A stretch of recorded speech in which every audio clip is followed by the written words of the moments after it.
Hey everybody, my name is Rich McDonald. I'm joined today by the head of Axi Select, Greg Rubin, and this is the anniversary of the launch of Axi Select. So I thought I'd take the opportunity to collate some of the most commonly asked questions about the prop trading industry, and who better to answer those questions than the expert himself, Greg Rubin. Greg, thank you very much for joining me today.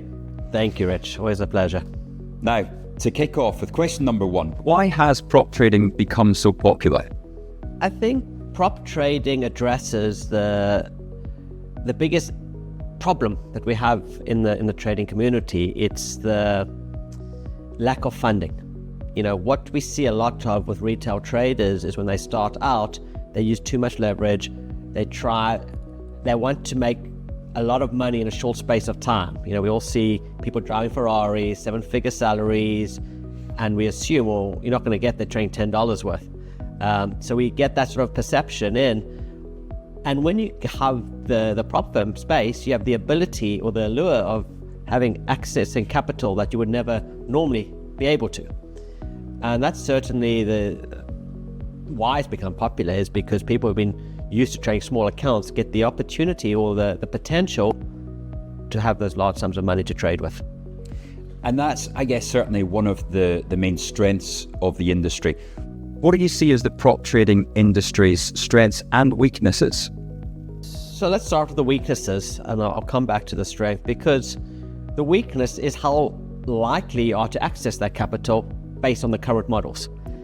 You know, a simple Google will show you what percentage of traders are actually passing these challenges. And you can also see with some of these firms how much money they're making, and they're making money based off collecting registration fees.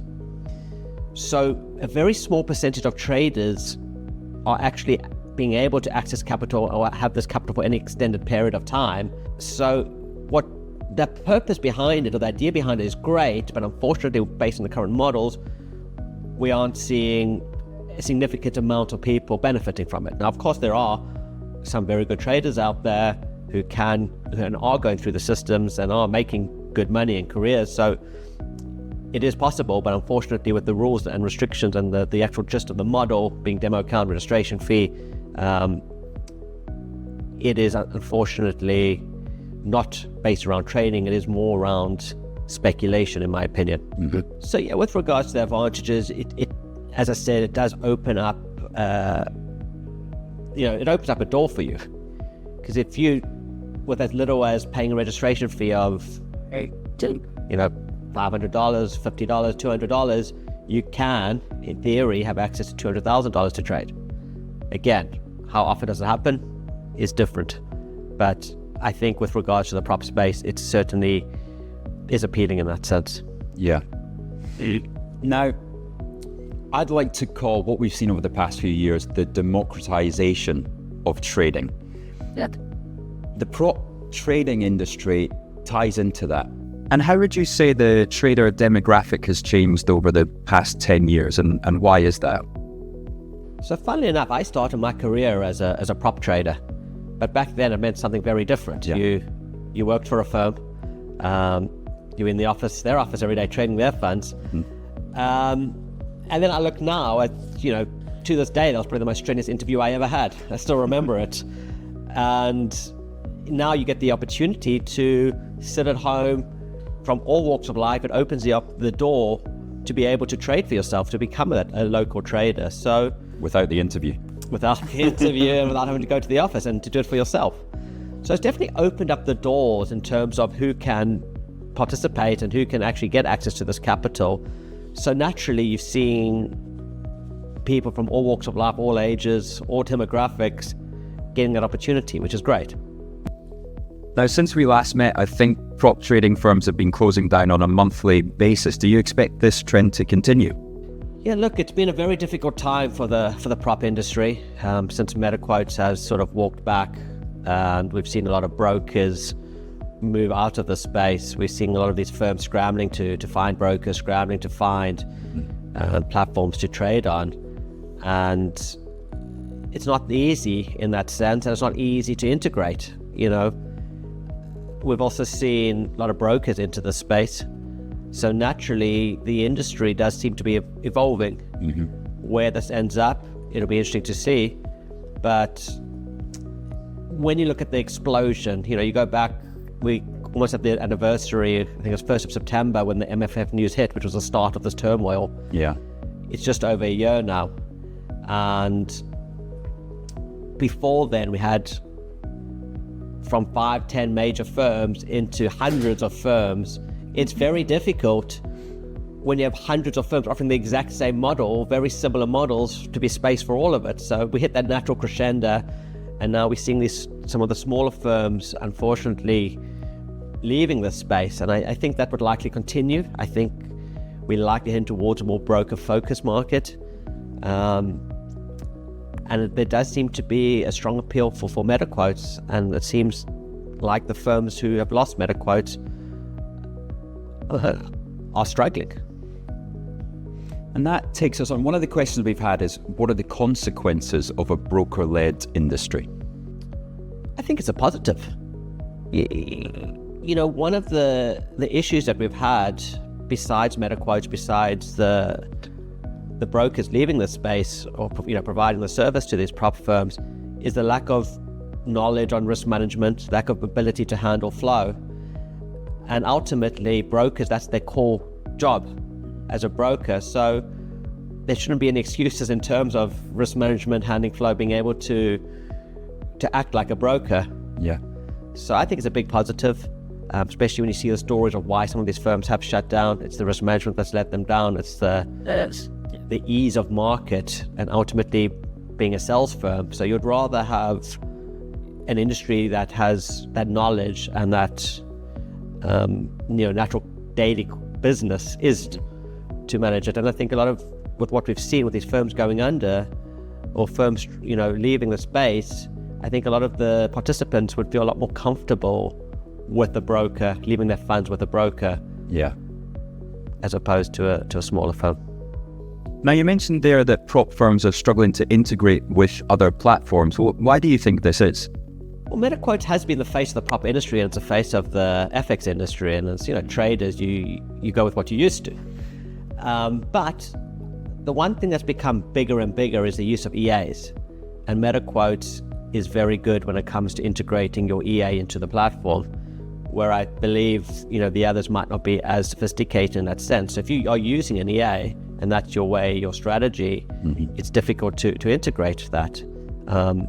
But yeah, if you have the option as a trader to join a program that has better quotes, that's what you've been trading for, your EA is on it, or to go to a program that no longer has it, and again, within the industry, it's all quite similar, the different program structures, you can see why it's difficult without meta quotes.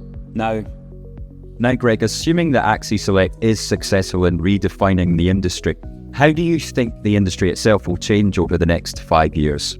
I think that the big thing with Axi Select is the fact that it's based around traders. It's there to give traders an ability to forge careers, as opposed to speculate, hit a big home run, where I believe the current model is at. Yeah. I think, and I wouldn't be surprised to see more firms come out with models more similar to Axi Select, and I'd almost encourage it in a sense to provide a transparent platform, to provide a platform that gives traders a fair and realistic opportunity to generate profits. So what we're seeing in this space at the moment, with all the competition that's come in and all the brokers that have come in, is a move that's almost undercutting each other. So we're seeing lower registration fees. We're seeing get your registration fee back if you passed it, get 2 challenges for the price of 1. So all these things, which sound great, I mean, for the trader, it's better. You're getting, better opportunity, or you're getting more funds. But as a business, and also removing the time, there used to be 30 days, you had 1 month to pass the challenges. So by removing that, these firms are ultimately undercutting their models, and the revenue streams are drying up, or they're certainly not what they were. So I think it's naturally this industry does need to progress into more than charge a registration fee, profit registration fee versus having to pay out. And naturally, I think we in a very good position in that sense, and it's why and how we set up a transparent manner that gives traders a fair opportunity. One common question we get over and over again is, why should traders swap to Axi Select? Sell it to me. Well, it's free to join. Doesn't cost you anything. You get access to live accounts. You're not trading on demo accounts. In fact, you get to choose your account like you would for a normal Axi account. You can choose a standard account or you can choose a pro account. You get those exact same real-life trading conditions. You get 3 attempts at the program as opposed to 1. There's no evaluation stages. On top of the generous funding, you get all the tools, access to the trading room, weekly webinars, dashboard, edge score to improve your trading at the same time. And ultimately, you get access to our capital, and it doesn't cost you anything. So I want to add one more thing. You can lose your deposit. So although we don't charge a registration fee, your funds can be lost. So there is risk in that sense. And what do you think's not talked enough about in the industry? I think we've got to be realistic. You know, what happens to a lot of these prop firms is you see get $200,000, 5 days trading. But how realistic is it? What percentage of traders are actually accessing this capital? It's not many. And the ones that do, what percentage are still on the program 2-3 months later? You can Google that and get the result. It's just very low. And I think that's the problem. You know, when I talk about Axi Select, I will tell you it's difficult. I will tell you you're probably not going to get to $1 million unless you're a very good trader. But what we can do is to say, here are the tools, here are all the information from our side. What we can do is to give you a fair opportunity to try and access that capital and give you a fair opportunity whilst telling you it's difficult. Whereas the industry looks at it more in the other manner. And they say, well, place a few trades, get access, $200,000, 5 days trading.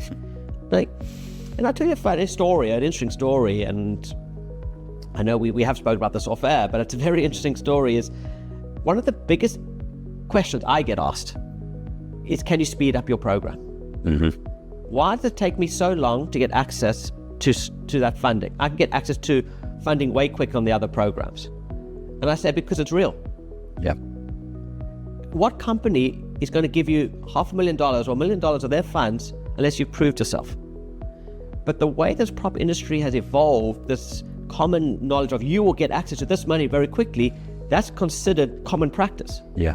So what's not spoken about is people shouldn't be asking why your program or why Axi Select takes so long. They should be concerned or asking, why am I getting promised funding so quickly? And how realistic is that? Well, that's the whole thing. So that's the part that I get a lot of.